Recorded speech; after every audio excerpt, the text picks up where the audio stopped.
Maintenant que vous connaissez très bien M. Emmanuel Chatuel de Canal 2, vous pouvez m'être utile. Oui. Car sa chaîne Canal 2 vole mes contenus de JMTV Plus et diffuse. Et je l'informe par écrit, il lit. Je vais vous envoyer les captures d'écran de WhatsApp. Il lit ce que je lui écris. Il ne réagit jamais. Mais pourquoi voulez-vous qu'il réagisse? Il faut, je dois attaquer Canal 2, STV, Afrique Média et tout. Peut-être c'est vous qui allez porter le dossier maintenant. Cher monsieur Moifo, je vous l'ai dit, au moins pour Emmanuel Chatuel, je me ferai un plaisir. Ce sera avec plaisir. Ah bah je vais donc vous commettre tout de suite en direct, quoi. Oui, il n'y a pas de souci. Je vous fais le pari que, comme il me connaît déjà un peu, vous savez, les gens pensent que je pense que je suis le mec, la meilleure. Non, vous savez quoi? C'est pas le fait d'être la meilleure qui fait la différence. Hein. C'est que je suis intrépide. Voilà. Je ne lâche pas. Voilà. Je peux être faible, mais même avec mes dents de lait, même avec, en dépit du fait que je ne marche pas, en dépit du fait, voilà, je ne lâche pas. Tout se passe dans la tête. Ah oui. Non, pas toujours. Voilà. Mais, pas toujours. Mais, concernant, non, je vous dis, je vous fais la promesse que, moi, oui, je le fais. Et je pense que maintenant, il va vous répondre. Ne serait-ce que parce que j'ai dit ce que j'ai dit, invitez-le sur le plateau. Je pense qu'il aura envie de déballer, peut-être, je ne sais pas. Mais je pense qu'il devrait vous payer. Quelque chose me dit qu'il va le faire maintenant. Je vais vous envoyer les captures d'écran pour que vous ayez les preuves. L'émission avec Joshua aussi, tournée le 1er septembre 2018. Canal 2 a pompé toute cette émission et diffusée avec mon décor GMTV+, et en ajoutant son logo, sans jamais m'avoir contacté, sans jamais payer mes droits. Et quand j'écris Emmanuel Chatuel, il ne répond pas. Ça ne me surprend pas de payer. L'émission de Clarisse Wopsoki, puis qui se couche par terre, Chop Chop a pompé pour son émission Jumbo. Je lui ai écrit, Chop Chop dit président, me répond que ces images appartiennent à Clarisse Wopso et qu'elle est déjà décédée. Voilà. Donc, il ne sait pas que c'est lui qui capte l'image, qui en est l'auteur. Voilà. Non, mais encore une fois, je le dis, et je regarde la caméra, je dis à Emmanuel Chatuel, c'est formidable, mais je vais arriver au sommet de la montagne juste pour toi. Et quand je vais arriver au sommet de la montagne, je vais le régler, pas comme Christelle Nadia l'aurait fait, mais comme Victor Fotso l'aurait fait. Comme tu as peur de lui, je pense que tu devrais avoir plus peur de moi. Voilà. Mais, encore une fois, ça ne me surprend pas du personnage. Vous savez... Il est méprisant. Je ne le dirais pas comme ça. Mais... il me méprise, il ne me répond même jamais, il ne me répond pas. Mais vous savez, j'étais surprise par le fait que quelqu'un de sa hauteur aime autant le champagne que ça encore. Comment ça vous faites? Non, mais je veux dire qu'il aime au champagne au point d'accepter des choses qui ne sont pas acceptables. Voilà. Mais je le dis, monsieur Moifo, juste à cause d'Emmanuel Chatuel, je n'irai jamais sur Canal 2. Voilà. Bah venez sur JMTV+. Je le ferai. Et c'est en train de grandir, ça va encore grandir. Oui, je vous le souhaite en tout cas. On y arrivera. Voilà. Revenons sur le livre, chers téléspectateurs. Vous êtes toujours sur JMTV+. Et notre invité aujourd'hui est Maître Christelle Nadia Fotso, que nous sommes allés retrouver en Belgique. Voilà, alors Maître Fotso, je vais continuer de lire ce que la première page ou la seconde page de votre livre, et vous allez nous donner des éclaircissements là-dessus. Telle est la question centrale au cœur de Défigurer, le nouvel ouvrage de Christelle Nadia Fotso. Sa réponse se trouve dans ses écrits sur ses batailles, ses rencontres, vos rencontres, vos déchirements, votre amour fou pour votre père Victor Fotso, vous l'avez déjà évoqué, l'amour fou de celui-ci pour Banjoun, l'amour fou de votre père pour Banjoun, vous l'avez évoqué également, et ce long chemin de croix qu'est la fin de vie de ce dernier, donc de votre père, dont elle ne parvient pas, dont vous ne parvenez pas à faire le deuil. Oui, mais écoutez, je pense que ceux qui me connaissent un peu, ceux qui connaissent mon histoire, ils sont pas nombreux, hein, contrairement à ce qu'on va vous faire croire. Je suis déchirée par ça. Vous savez, par la fin de vie de votre père. Totalement. Je pense que, et je le dis, et je sais que c'est violent, ce que je vais dire. Mais c'est très très violent. Non, mais non, je ne l'ai pas encore dit. Attendez, dites-le après ma phrase. Je le sais peut-être avant les téléspectateurs, c'est ma chance. Oui, mais je dis que mon père, il a réussi sa vie. Une réussite, mais comment dire, incroyable. C'est même pas le rêve américain, il dépasse ça. Parce que, je le dis encore, il ne sait pas lire. Il ne sait pas lire, il ne sait pas écrire. Donc vous imaginez quelqu'un comme ça, ce petit de Tsela qui vient, qui est un villageois, qui parle mal français, voilà, qui est un bandjounais. Il arrive à avoir des amis comme Pierre Castel, à signer des contrats avec des grandes entreprises. Alors si c'était un petit, comme on disait, un petit con, un petit bamilé-con, comme on disait à l'époque, qui ne sait rien, si c'était juste comme à l'époque on dit un féman, il n'aurait pas duré aussi longtemps. Donc il y a quelque chose, donc pour moi, voilà, il a réussi sa vie. Mais je dis aussi qu'il a raté sa mort. Il a raté sa mort. Voilà. Que quelqu'un comme Victor Fotso finisse comme ça. En grande partie à cause de son fils. C'est-à-dire affaibli, où on le met devant les caméras pour d'autres intérêts. On fait en sorte d'en parler, vous et moi, qui donne 1 milliard. Il donne 1 milliard pour construire une église. Je sais quoi, on va dire, non, il faut. Je vais être. Je crois que on pourra. Ceux qui m'insulteront, voilà, insultez-moi pour ce que je dis. Je suis constante. Moi, je pense qu'il a le droit de. Je suis américaine dans mon truc. Il a le droit de faire ce qu'il veut de son argent. Et je pense qu'il a même le droit d'azéter ses enfants. Mais je dis quand même que mon père, quand il fait ce don-là, est-ce que vous savez qu'il y a ses enfants dont il n'a même pas fini de payer les études? Pardon? Oui. Est-ce que vous savez ça? Et moi, je dis ça ne peut pas être lui, parce que chaque fois que je lui ai parlé, il était inquiet. Il disait, mais les plus jeunes, hein, ceux qui ne sont pas encore majeurs ou qui le sont juste là, n'ont pas, voilà, qu'est-ce qu'ils vont devenir? Donc, il y a et je parle encore de Toukham. Vous savez, parce que c'est la photo, ceux qui ont vu la photo de quand il donne le truc, il y a des gens qui sont là. C'est ceux-là dont je parle. Il y a sa fille, Lucie, mais bon, celle-là, ne vaut pas grand-chose. Il y a Toukham qui est là. Toukham, c'est la femme de Jérémie Jetta. Oui, voilà. En contre guillemets, vous savez, invitez-la dans votre... Je vous donnerai son adresse mail. Invitez-la dans votre émission. Vous verrez, elle ne peut même pas faire... C'est en général... Moi, j'essaie d'être en colère contre ces gens-là, mais je ne parviens pas vraiment parce qu'en fait, je me rends compte qu'il y a un problème d'éducation. Ce sont des gens qui vous viendraient là, ils pourraient pas vous faire de phrases. Ils vous diront, je l'ai dit que... Voilà. Ils vous diront des choses comme ça. Ils n'ont pas d'éducation. Donc... Non, vous faites fort. Là. Non, mais d'une certaine manière, ce sont des villageois. Et comme les villageois, en général, vous savez, en général, quand on est aussi méchant, c'est qu'on est villageois. Donc on le met là. Ils ont vendu le dernier immeuble de mon père à Paris. Ils ont pris l'argent. Le nom. Toukham et sa clé. Toukham, Fongan, Njitap. Voilà. Toukham. Je dis Lord Toukham. Lord Toukham Njitap. Oui, je ne me défilerai pas. C'est une accusation forte. Là. C'est très simple. Demandez-lui de me faire un procès de diffamation. Cher Laure, je te le dis, je te le redis. Voilà, je t'attends. J'ai envie que... Je t'attends à New York ou à Washington, mais tu peux juste venir en Belgique ou à Paris. Voilà, attaque le livre. Fais en sorte qu'ils soient interdits. Il n'y a pas de souci. Et je le dis à tous ceux-là qui diront, mais elle dit ça loin. Je viendrai à Banjoun. Voilà, si ce livre prend... Je viendrai à Banjoun, je ferai la présentation de mon livre à Banjoun. Je vous lirai le chapitre « Il faut brûler Banjoun ». Voilà. Et vous savez, on va dire, mais là, c'est un appel. Là, vous savez, il y a des gens qui ont envie passionnément de me détester. Parce qu'ils savent que ce que je dis est cohérent. Vous savez, pourquoi je dis « Il faut brûler Banjoun » ça, c'est une boutade. Vous savez, il y avait un journal communiste de l'époque, il s'appelait Action. Qui avait à l'époque fait un titre où c'était une question qui disait faut-il brûler Kafka? Voilà. Et tout et moi je dis, je réponds à la question que personne ne pose. Je dis oui, il faut brûler Banjoun. Parce que je pense que ce sont de villageoiseries là, de banjouniaiseries, qui sont pires que les camouniaiseries. Je connaissais les camouniaiseries là, je connais. Ah non, c'est pire. Mais je vais vous expliquer la plus grave des banjouniaiseries. Donc vous voyez, donc quand il y a on fait en même au père il faut que les Camerounais comprennent bien. Il est né vers 1926. Donc il n'est pas impossible qu'il ait 100 ans. On le met là. On fait en sorte qu'il fasse un chèque d'1 milliard pour construire une église à Bafoussam, alors qu'il y a une église qui vient juste de construire en 2012, de 600 places à Banjoun. Qui est régulièrement vide. C'est ce que... Monsieur Mouafo, je crois que vous m'en êtes comme ça, parce que vous m'avez enlevé les mots de la bouche. Voilà. Qui est régulièrement vide, cette église. Non seulement elle est vide, mais vous connaissez... Ça, c'est l'absurdité banjounaise. Et de mon père que je ne comprends pas. Il fait une église, il prend le meilleur marbre, les meilleures choses. Voilà. Et 2 ans après, vous voyez, ça commence à tomber parce qu'il n'y a pas d'entretien, parce qu'il n'y a rien. Mais pour lui, Banjoun vaut tout, quoi. Voilà. C'est comme l'hôtel de ville. Voilà. Vous savez ce qu'il fait? Il met une salle de fête, 1000 places.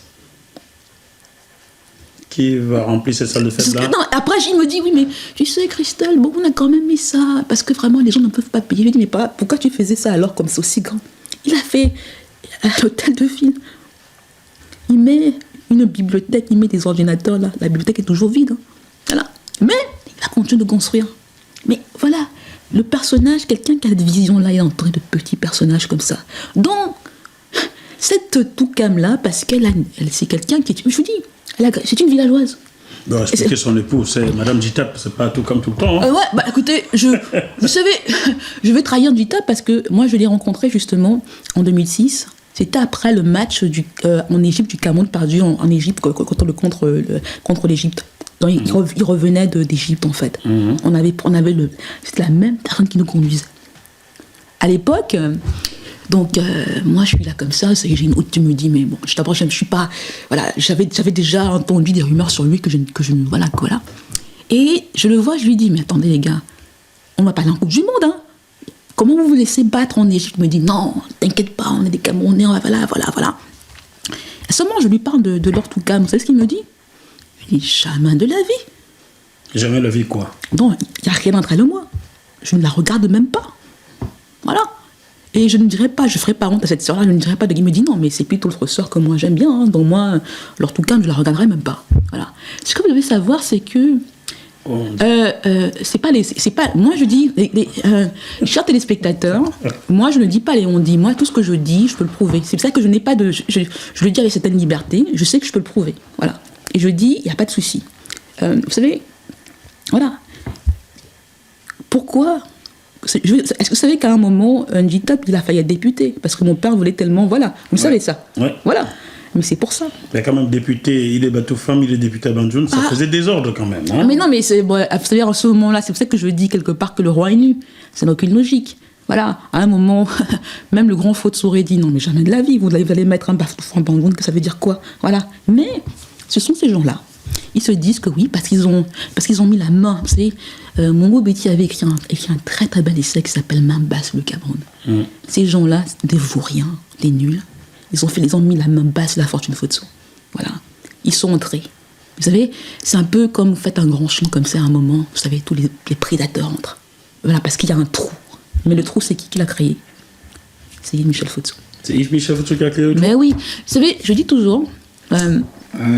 Mais vous savez, oui, parce que moi, je sais, je lui ai, au plus fort de nos batailles, je lui disais toujours, parce qu'il envoyait, j'ai reçu des coups de sa part et tout ça, mais je lui disais, moi, je ne t'en veux pas.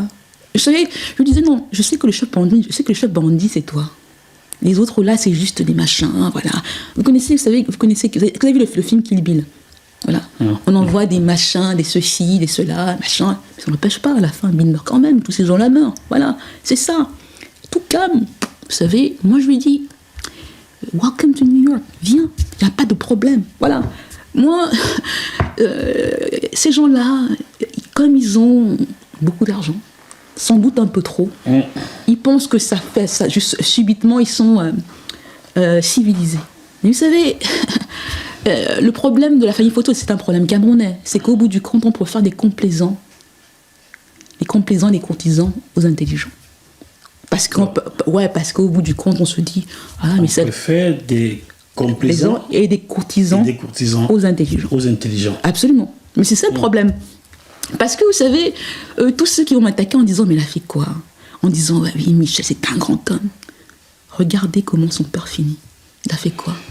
Revenez à votre père. Vous dites en effet, il a fait le choix de mourir tel qu'il a commencé, tel qu'il est né, villageois. Banjoun, un homme incapable d'accepter qu'une femme, même sa fille, peut lui succéder et éventuellement peut-être le dépasser. Il lui peut faire un fils, Yves Michel Fotso, qu'il qualifie lui-même de raté, pourtant conscient que la transmission ne se fera pas et que beaucoup, trop, s'effondrera après lui. Oui. Je pense que, vu la fin qu'il a, je pense que mon père, il a dû se résigner. Je pense que les gens qui veulent le juger, il faut à un moment vous dire, imaginez que vous réussissez au-delà de vos espérances. Vous faites des enfants. Voilà, vous leur donnez tous les moyens possibles de réussir. Et ça, vous savez, on ne peut pas le lui reprocher. Il a payé. Non, je vous dis, c'est pas parce que je suis seule ou qu'il y a quelques rares qui est là, mais il l'a fait. Mais c'est ça, hein, c'est pour ça que dans mon livre, je dis les grandes fortunes camerounaises, c'est ça. Vous savez, les patriarches, ils font tout Et au bout du monde, quand ils arrivent en haut, ils se disent, mais non, ce sont mes enfants. Si moi je leur donne ce que je n'ai pas eu, il n'est pas possible qu'ils ne réussissent même pas à faire le minimum. Mais ils ne se rendent pas compte que, je vous le disais, l'argent, ça ne cache rien, ça expose. Ça montre qui on est. Voilà, si on est petit, ce n'est pas l'argent qui va faire de nous des grands. Si on est villageois, ce n'est pas l'argent qui va nous élever. L'argent, son culture. Voilà, un inculte qui a de l'argent reste inculte. Et au contraire, il ne se dira, c'est très peu de gens qui sont incultes et qui se disent à un moment, maintenant que j'ai de l'argent, il faut que je lise un peu. Au contraire, on va dire que non, maintenant que j'ai l'argent, je ne veux même la culture, là, c'est quoi on va voilà. On fait l'argent. Voilà. C'est ça le problème, c'est que c'est pas un pansement. C'est quelque chose qui arrête des choses temporairement. Mais au bout du compte, durer, c'est très très difficile.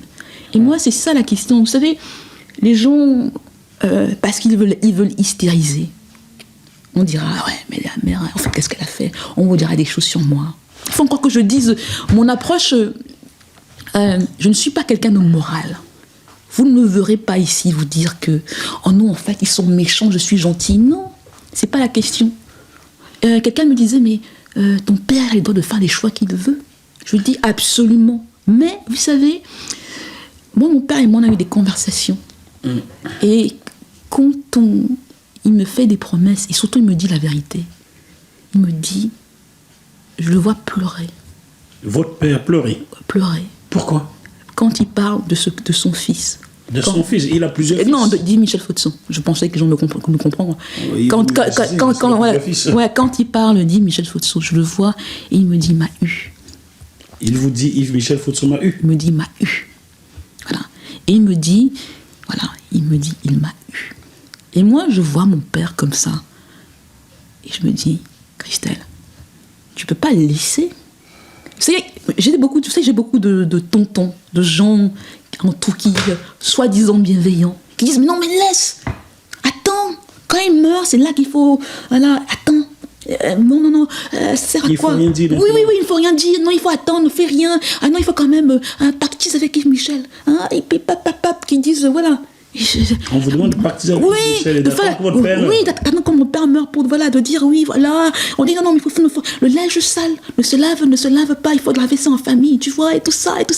Mais ce que j'ai compris, vous savez, il m'a fallu le temps pour comprendre ça.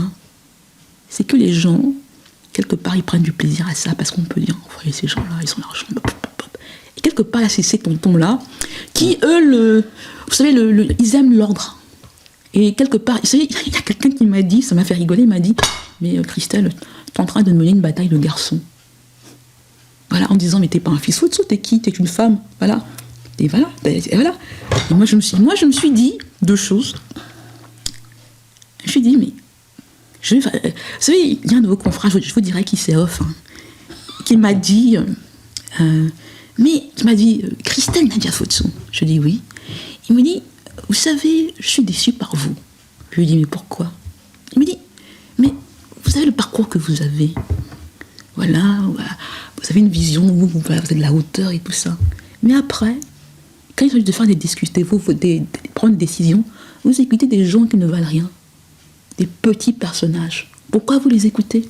Pourquoi vous ne faites pas ce que vous avez envie de faire? Pourquoi vous les écoutez?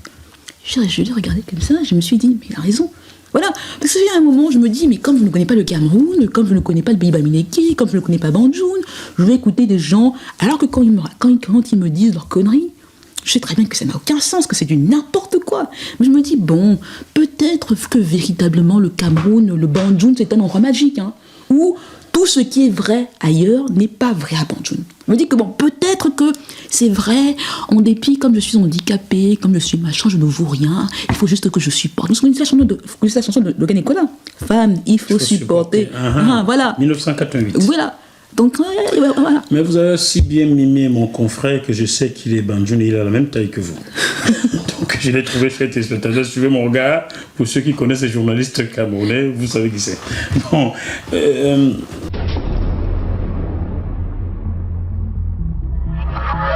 Ce programme vous est proposé par Deviseo Fret, spécialiste du transport international Afrique, Dom-Tom, Océan Indien. Retrouvez-nous sur www.deviseo-fret.com. Téléphone +33 139 85 14 23.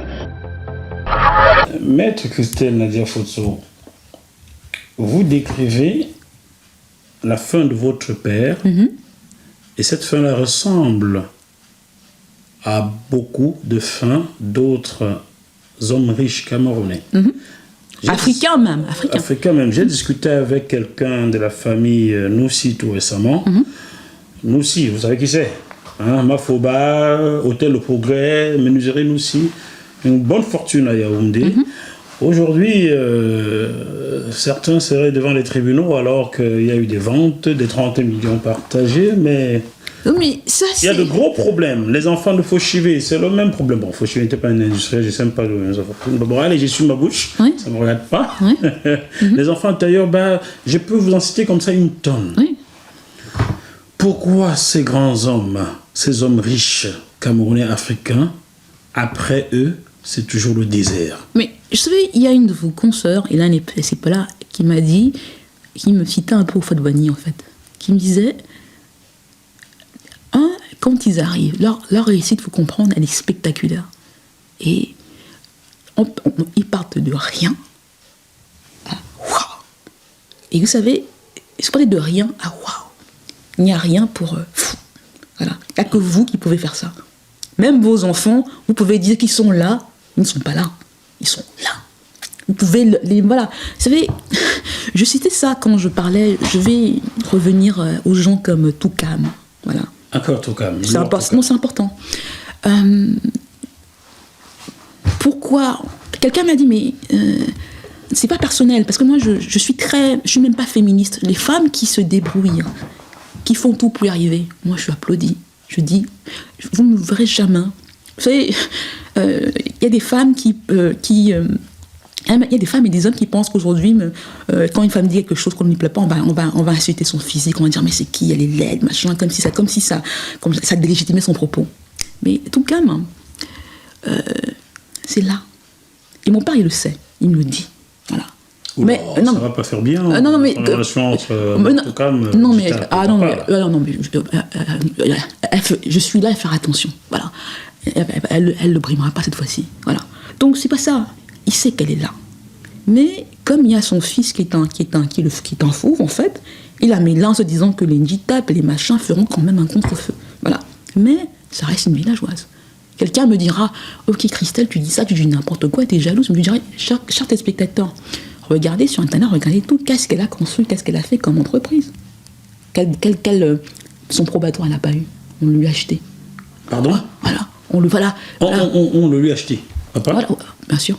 Mais à l'époque, c'était pas lui. Vous savez, au cas voilà, son bac. Moi, je le dis, je suis d'autant plus à l'aise pour le dire. C'est possible. Mais non, mais vous accusez votre papa d'avoir attisé la corruption. Non, mais à l'époque, c'est ce qu'on lui disait. On lui disait, mais oui, on achète des diplômes, voilà, tout le monde le fait. Si tu ne le fais pas, tes enfants seront derrière. Vous savez, quand on dit ça à quelqu'un comme celui-là, on lui dit que si tout le monde le fait, si tu ne le fais pas, tout le monde sera. Non, mais je vous le dis. Mais pour terminer par rapport à ça, moi, je lui ai dit.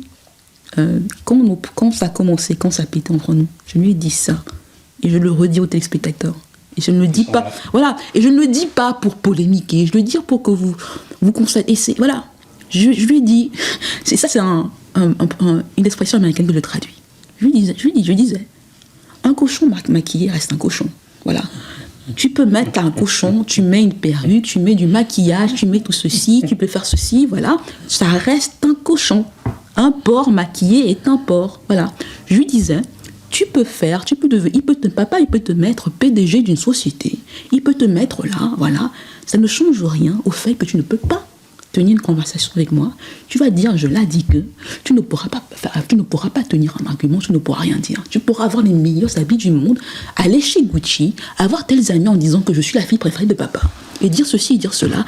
Vendre, lui faire signer des choses qui sont incroyables, le brimer un peu. Voilà, quand je dis brimer, pourquoi est-ce que je dis ça? Je vais vous poser la question que vous ne posez pas, pour vous dire à quel point j'ai envie d'en parler. Parce que j'ai comme question. Ouais, non, mais allez-y, voilà.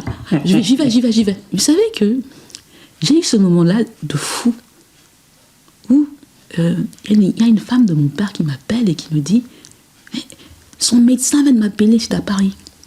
Elle est à Paris, voilà. Elle me dit, mais Christelle, son médecin vient de m'appeler, elle me dit qu'elle n'est pas là à son rendez-vous. Alors que lui, il va en vacances. C'est un cardiologue. Elle me dit, non mais c'était l'orthocam qui devrait l'amener. Elle me dit, non mais si tu veux le numéro du médecin, voilà le numéro du médecin, tu peux vérifier parce que je veux pas qu'on m'accuse de dire n'importe quoi. Voilà, c'était l'époque où mon père était très très malade. Et moi j'appelle le médecin et il me dit, oui, moi je suis venue, c'est un samedi, je suis venue un samedi juste pour votre père. Parce que je sais que c'est très important que je le voie avant que je ne parte en vacances. Et là je suis venue, j'appelle, voilà, il n'est pas venu, voilà. Et vous savez pourquoi il n'était pas là au rendez-vous? Parce que l'orthocam avait estimé que c'était trop tôt et qu'elle ne voulait pas venir. Voilà. Avait estimé que c'était trop tôt. L'orthocam, ouais, avait estimé que non. Voilà. Moi, j'ai autre chose à faire. C'est pas grave, on trouve un autre médecin. C'est pas la chose la plus importante. Voilà. Donc, il faut bien comprendre, chers téléspectateurs, que voilà un homme comme M. Fotso, Victor, qui aujourd'hui, il est à Paris. Il ne peut pas aller chez son médecin. Parce que sa fille estime que ce n'est pas le plus important pour elle, pour lui. Voilà. Moi, vous savez, si aujourd'hui on lui fera dire que... Mais je vous le dis, et s'il s'amuse, je le dis en regardant la caméra. Moi, je ne dis pas des choses... Je suis avocat. Je suis avocate. Je ne dis pas des choses que je ne peux pas prouver. Voilà. Donc, ils vont essayer de noyer le poisson. Essayer de vous dire, mais ce lit, c'est bien... Non. Cher, encore... Je m'adresse particulièrement au Bandjounais. Oui, j'ai un problème contre Bandjoun, mais il n'y a pas de haine de mon côté, j'en veux. Il y a du ressentiment par rapport à ce que je vois par rapport à mon père. Mais le livre, c'est plus que ça. Et je vous fais une promesse, voilà.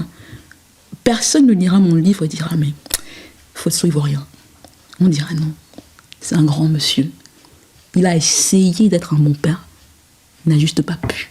Vous savez, moi, j'ai dédié le bouquin à mon père, hein. Mais je lui dis, je lui envoie ce message dans mon livre. Vous savez, il y a cette phrase qui a été très très populaire après le film, c'était cette citation célèbre, après le film Brokeback Mountain, où à un moment, vous savez, ce film avec deux hommes et tout ça, où à un moment, des personnages disent à l'autre, il lui dit, I wish I knew how to quit you. Moi, je lui dis à mon père, c'est ça. I wish I knew how to quit you. Traduction en français plus francophone. Ouais, ça veut dire, non, j'aimerais savoir comment ne plus t'aimer. En dépit de tout ça, moi je suis là. Je suis la fille qui aime son père. Voilà. Non, je ne le suis plus. Le livre, je ne le suis plus. Je suis passée à autre chose. Mais j'ai essayé autant que possible d'être fidèle. Voilà. Vous parlez d'un mot, c'est ce que j'aimais bien quand je vous entendais, Monsieur Moifo, vous disiez le lock show. C'est-à-dire là, oui, je l'ai dit dans une émission avec quelqu'un qui est aussi à New York. Voilà. On dit on ferme la bouche. Voilà, on ne dit pas. Voilà. Et moi je dis non. Une des raisons pour laquelle mon père va rester, parce que je suis là et que je veux le raconter et qu'on saura que non, elle ne peut pas dire ça. Elle ne peut pas avoir des phrases aussi dures sur son père. Et quand elle dit des belles choses sur lui, ce n'est pas vrai. Mon portrait, il est nuancé. Moi, je me vois comme quelqu'un de civilisé. Vous savez, je pense qu'on a le droit de dire mes parents ils ont été comme ceci, ils ont été comme cela, mais je ne condamne pas mon père. Je dis juste que papa, là t'as quand même fait fort et je suis désolée. À un moment il faut que je cesse de ne vivre que pour toi. Chers téléspectateurs, vous avez compris que à cause de maître Christelle Nadia Fotso, je ne serai pas le Stéphane Bern venu du Cameroun. Parce que là, je n'habille pas les têtes couronnées. Je permets qu'on les déshabille aussi. Ça, c'est foutu pour moi. Oui, vous avez réussi. Non, mais pourquoi vous dites ça? Mais oui, non, j'ai bien compris, mais je vais vous dire, cher monsieur Moifo, le Cameroun, c'est le pays de l'absurde. Voilà. Ouais. Donc je ne pense pas au Cameroun. Moi, quand les Camerounais disent que rien n'est impossible n'est pas camerounais, moi je les crois tout à fait. Hein. Voilà. J'ai vu des choses. Vous savez, quand je parle de mon père, j'aime penser à cette. Je pense. Vous savez, j'ai grandi avec quand même des gens qui étaient incroyables. Vous savez, je connaissais pas, mais c'était le ministre de la Défense à l'époque, qui s'appelait Jérôme Abando. Jérôme Abondor, c'était un homme. Mais le peu que je sais de lui, je me dis que ça ne devait pas être un personnage banal. Mais il avait un problème. Okay. C'est qu'il n'avait pas d'enfant. Et donc, toute la ville, les villageois, on se moquait de lui. Tu sais, on disait, mais il a tout, mais il n'a pas d'enfant, il est stérile, il est impuissant, et tout ça, et tout ça. Et quand enfin, il a une fille, il lui a donné le nom de Corinne. Vous savez comment il l'appelait? Quel était le surnom de sa fille? Il l'appelait la honte d'Abondor. Moi, je dis à ces gens-là, moi, je suis la honte de Fotso. Parce que mon père, vous savez, c'est quelqu'un dont même les bandjounais se moquaient en disant, tu ne sais pas lire, tu ne sais que faire. Vous savez, mon père m'a raconté cette histoire. Il me dit, à l'époque, quand je donnais de l'argent aux gens, les gens allaient et jetaient. Parce qu'on était convaincus que j'étais un sorcier. Voilà. Et que je n'avais pas travaillé cet argent. Voilà. Mon père était tellement... Ce que les gens... Et c'est ça qui n'a pas transmis. Parce que mon livre, ça parle de la transmission. Vous savez, à un moment, je disais à quelqu'un que les grands hommes ne sont pas de bons... Les grands joueurs ne sont pas de bons coachs. C'est rare. Les grands joueurs ne sont pas de bons coachs, c'est vrai. Ouais, en général. Parce qu'ils n'ont pas la patience, parce que voilà... Mon père n'a pas su transmettre. Parce que je pense qu'à un moment, il ne sait pas, il a peur qu'on voit à quel point il est vulnérable et tout ceci. Voilà, il ne sait pas. Il n'est pas illettré parce qu'il a pensé que l'école n'était pas pour lui. Il est illettré parce qu'il a commencé l'école tard et il s'est rendu compte que le temps qu'il rattrape son retard, c'était trop de temps. Et c'était le premier de sa mère. Vous savez, une des choses, je dis le chemin de Yala, son bouquin, est un mauvais livre. Et je le dis à la gamonaise parce que j'aime pas ces expressions. Voilà.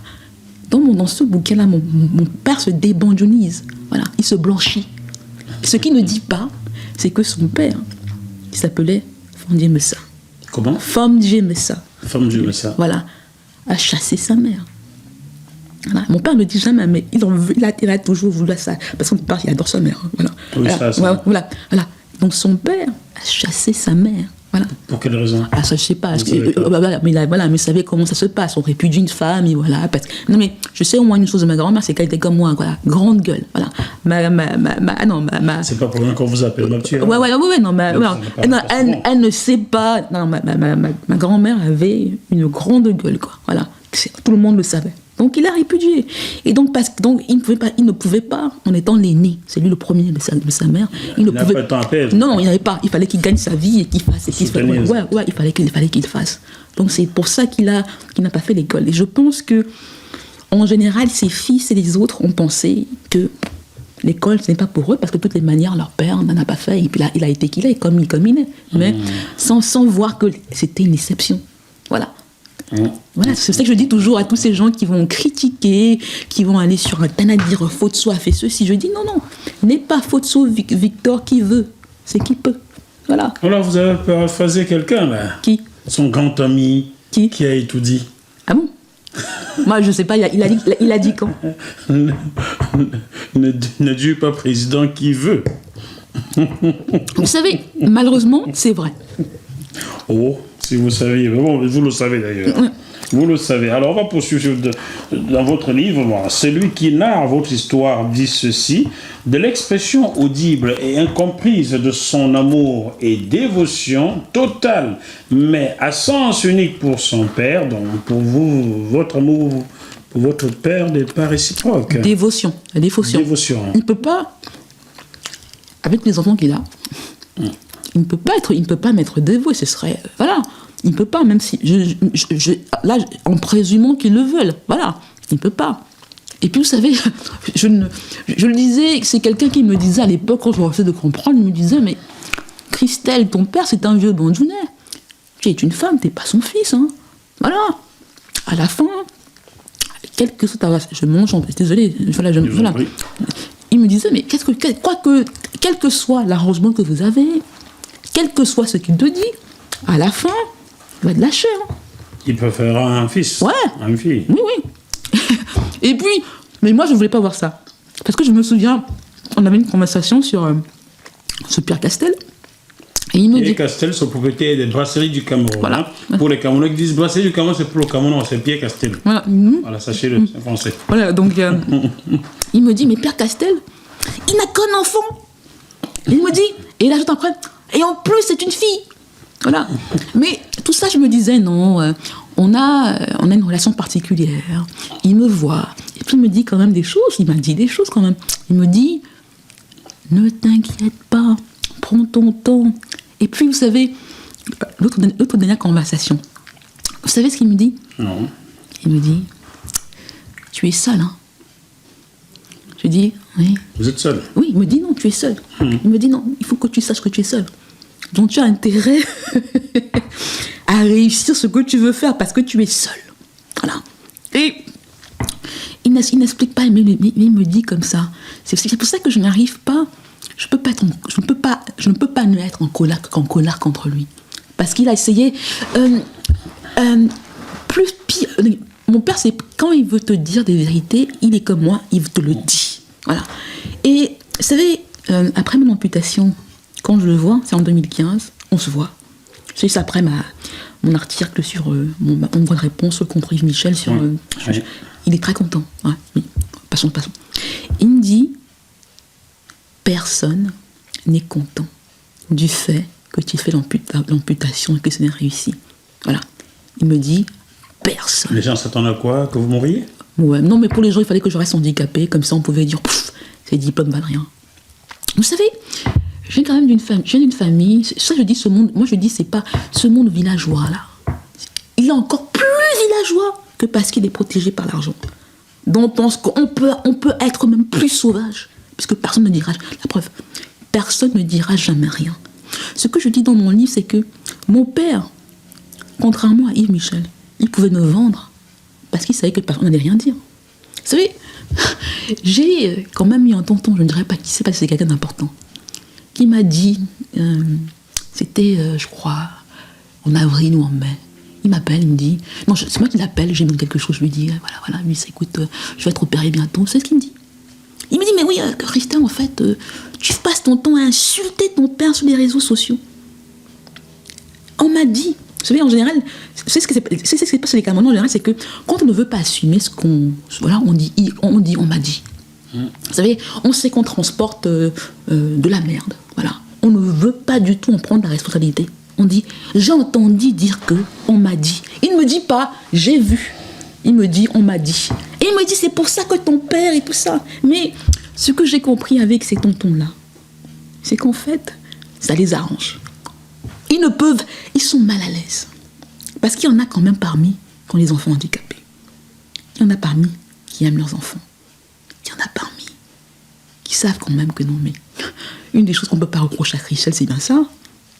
Il y en a qui sont mal à l'aise, qui se disent, mais ça ne va pas. Mais on ne va rien dire parce qu'on nous dira, oh, c'est ceci ou cela. Vous verrez, monsieur, on aura cette conversation là plus tard. On refera cette émission dans quelques mois. Voilà.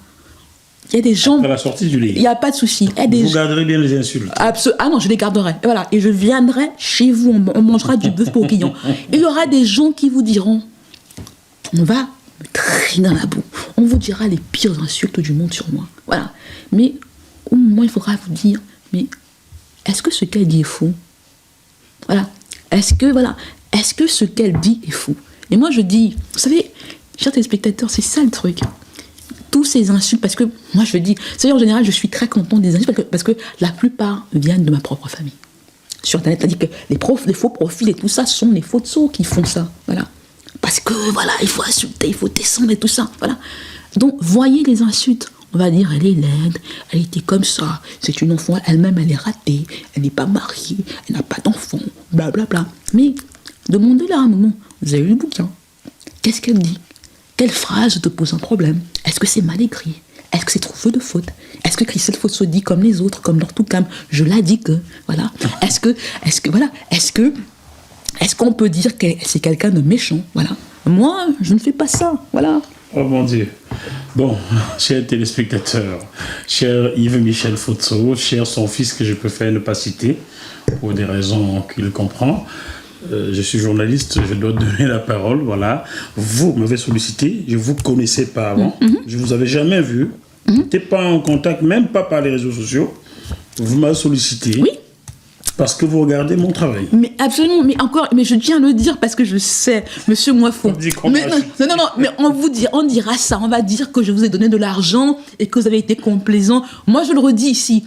Si vous saviez, moi, je suis quelqu'un de très très difficile. Et je crois que ça se sent dans mes... Je suis quand même... J'en le quand même, je suis très très difficile. Voilà. Moi, je suis une fan de foot. J'ai dit, Barcelone, Real Madrid, on va quand même s'entendre. Voilà. Mais... Jackie Moifo, je vois ses émissions, voilà, je ne suis pas idolâtre, mais j'apprécie son travail. Et merci. Voilà, et il m'a fait cette faveur de venir à moi. Et je lui en sais gré parce que j'admire le professionnel qu'il est. Voilà. Merci et beaucoup. Voilà, il y a beaucoup des choses sur lesquelles on est en désaccord par rapport à beaucoup de choses, mais on se respecte. On se respecte, absolument. Voilà. Très bien. Mais je le redis, et moi, vous savez, monsieur Moifo, et je le dis, vous savez, s'il y a quelqu'un qui a le bagage, qui pense qu'il peut montrer avec des preuves tangibles que je dis n'importe quoi, que je suis n'importe quoi, il vous écrit. Sentez-vous libre de prendre votre droit de réponse. Et non, et vous savez quoi? Et moi, je dis à tous ces gens-là, à tous ces gens qui sont des insulteurs professionnels et qui pensent que moi, la fille de Fotso qui s'appelle Mapsuet peut se défiler devant. Vous savez, j'aime bien dire, en fait, je parlerai de vous. Là, des gens que vous appréciez parfois. Je dis toujours, ah non, moi j'adore les basses, moi j'adore les gens de la basse. Hein. Vous savez pourquoi? Parce que ce sont des basseurs qui pensent que ce sont des bassards. Voilà. Moi je dis toujours, si ces gens-là, vous organisez le débat, voilà, on me met là, on m'humilie. C'est des gens qui, s'ils me connaissent, savent, non, Christelle, depuis qu'elle est comme ça, c'est ça. Je ne dis pas que je suis la meilleure, hein. Mais je dis que j'ai un grand défaut. J'ai deux grands défauts. Lequel? Le premier, c'est que j'ai un talent. Non, là, ce côté-là, j'ai du génie. J'arrive à fédérer tout le monde contre moi. Des gens qui n'ont rien à voir ensemble, qui se boufferont entre eux si ce n'était pas pour moi, se disent, bon, on va arrêter quand même de se... Voilà, on va d'abord lui régler son sort parce que franchement, là, voilà. Ils se détestent, hein, mais j'arrive à les... Non, c'est un talent, ça. D'accord. Voilà, absolument. Oui, c'est un exploit. Ah non, c'est un talent, c'est un génie. Dans ce côté-là, je suis génial. Voilà. D'autres choses que j'ai, c'est que je suis intrépide. Voilà. Je n'ai pas... Ça peut être de l'inconscience, ça peut être parce que, je sais pas, handicapé, aveugle ou machin. Je n'ai pas peur, voilà. Et vous savez, je sors d'une expérience difficile, je suis dans un moment particulier où je reviens aux fondamentaux, qui sont pour moi l'écriture, voilà. Et quand je dis à ces gens-là, et je le dis à Lord Toucam, je suis Jocelyn Beaumont, tu es Rosen. Je serai toujours derrière toi. Voilà. Garde l'argent. Voilà. Monsieur, vous allez me dire, mais Christelle... Non, mais vous allez dire... Non. Vous savez combien de frères et sœurs? Ça, je le sais, mais ça, c'est la vie privée de mon père. Ça, c'est à lui de le dire. Nous allons focaliser sur deux personnes. Oui. Laure Toucam Djitap et Yves-Michel Fotso. Les deux. Vous savez, tout le monde n'est pas méchant par les mots. Hein. Il y a quand même deux bandits. Qu'est-ce que vous voulez que je dise? Vous savez, dans Kill Bill, il y a Bill et il y a les voilà, c'est par étapes, quoi. Je vais en profiter pour prendre des nouvelles de votre seule sœur que j'ai un jour rencontrée, car on était dans le même collège, celui de votre papa, Michel Fotso. Michel, la fille. Michel avec deux LE, c'est ça? Oui, avec deux LE. Michel deux LE. Qui a le même nom votre grand-mère. Non, je pense pas. Je crois. Non, c'est même nom. C'est même nom. Ouais, c'est pas mal. Ah, Michel Maman Fotso. Ça c'est sûr. Non, il y a un problème là. Michel Maman Fotso, comment va-t-elle? Je la connais pas, j'ai pas de nouvelles. Pas de nouvelles? Ah non, mais je sais qu'elle... Elle est doigt là. Oui, mais là, vous me permettez, je vais vous raconter une anecdote croustillante. Croustillante? Ouais, mais ça... Michel? Non, ça va lier tout le monde. Et ça va permettre aux gens de comprendre l'histoire. Et je vous dis, si vous ne la comprenez pas... ne vous en faites pas, c'est très complexe, voilà. Et c'est pour ça que c'est pas une histoire qu'on peut déballer. Il faut la. Vous savez, je fais l'effort à travers ce livre d'élever le débat et de ne pas. Faut taper sous la ceinture. Non, c'est en anglais on dit punch down.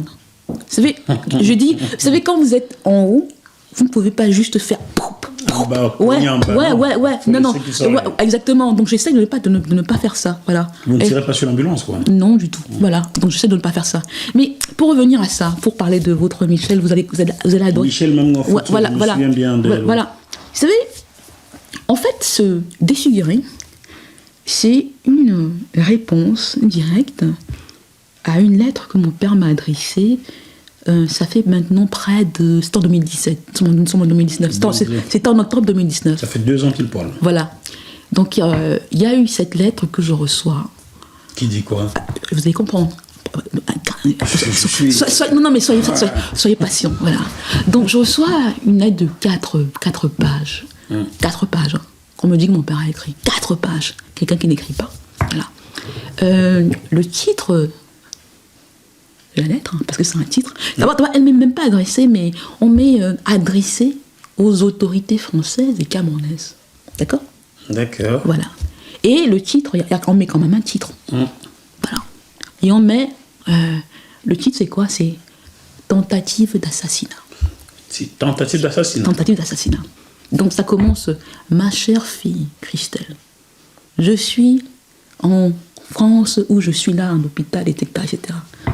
Dans ça, on fait dire à Futso Victor,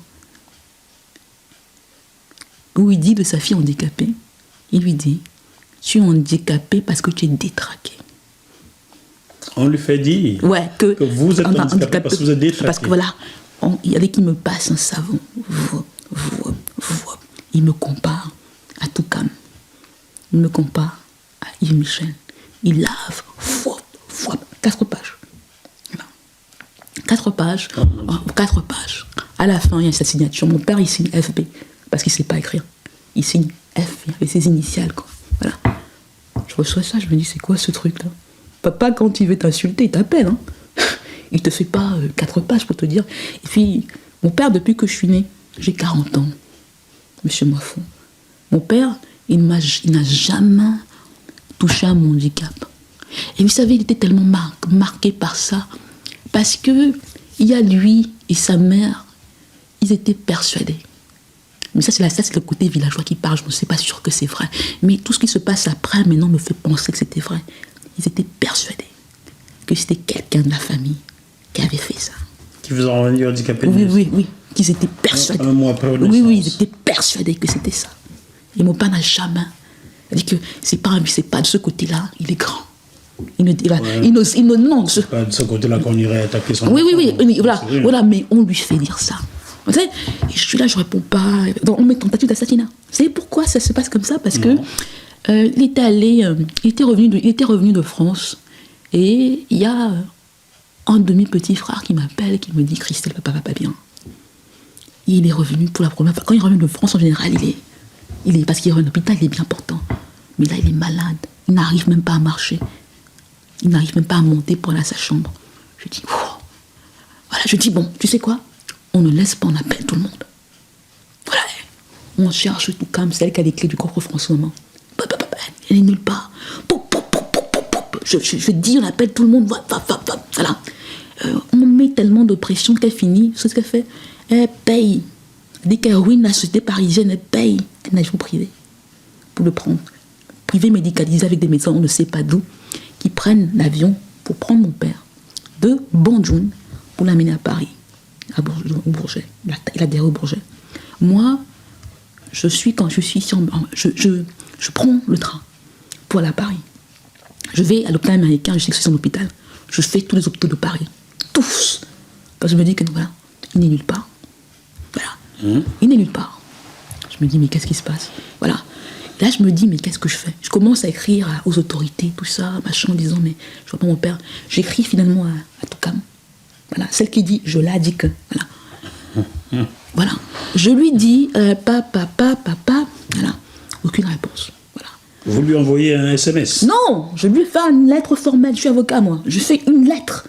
Voilà. Vous lui adressez à quelle adresse? Mais à l'adresse de la société de mon père. C'est elle qui était la présidente du truc, qui était, voilà. Okay. Celle qui dit: je l'ai dit que, hein, vous voyez, voilà, qui est présidente de la société de mon père à Paris, quoi. Qui dit: je l'ai dit que, entre guillemets. Les Camerounais comprendront. Voilà. Donc je lui adresse une lettre formelle en lui disant voilà, oui, mon père, voilà, avec mes collègues avocats, voilà. Aucune réponse. Hein, voilà. On estime que. Voilà. Alors moi, je me dis j'ai un problème, donc j'en parle avec un confrère bandjounais. Voilà. Salut, Ferdi. Voilà. Qui me dit, mais attends, Christelle, c'est quoi ces conneries? Mais t'es avocate ou pas? C'est quoi ces conneries où on te dit que machin. On n'est pas au Cameroun, hein. On est ici, voilà. Ici, il y a des règles. Voilà. Donc, agis comme avocat, je dis que, ouais, mais papa n'aimerait pas que, voilà. Je suis encore dans la mort de mon père, je veux préserver son honneur. Il me dit, mais c'est quoi ces histoires? S'il meurt, qu'est-ce que tu vas faire? Voilà. Et c'était déjà la rumeur, il y avait une rumeur à Banjul qui circulait qu'il était mort. Voilà.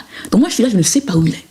Donc j'écris, voilà. J'ai même à un moment quelqu'un dans l'antenne de France qui me dit, ouais, on ne peut pas, nous, c'est une, voilà, on peut pas intervenir. Vous savez quoi faire? Il y a la gendarmerie de son quartier. Voilà. Et moi, je me dis, je peux pas faire ça quand même. Non. Après, je me dis, mais. Donc, on me dit, mais attendez, t'es avocate ou pas? Fais ce que tu dois faire. Voilà. Donc, moi, j'écris au préfet de la machin. Je lui dis, voilà. Mon père, je sais pas où il est. Je sais qu'on l'a évacué en France. Il a un certain âge. Voilà. Il n'y a personne pour. C'est pas normal. Donc, voilà. Donc, les gendarmes sont allés chez lui pour voir.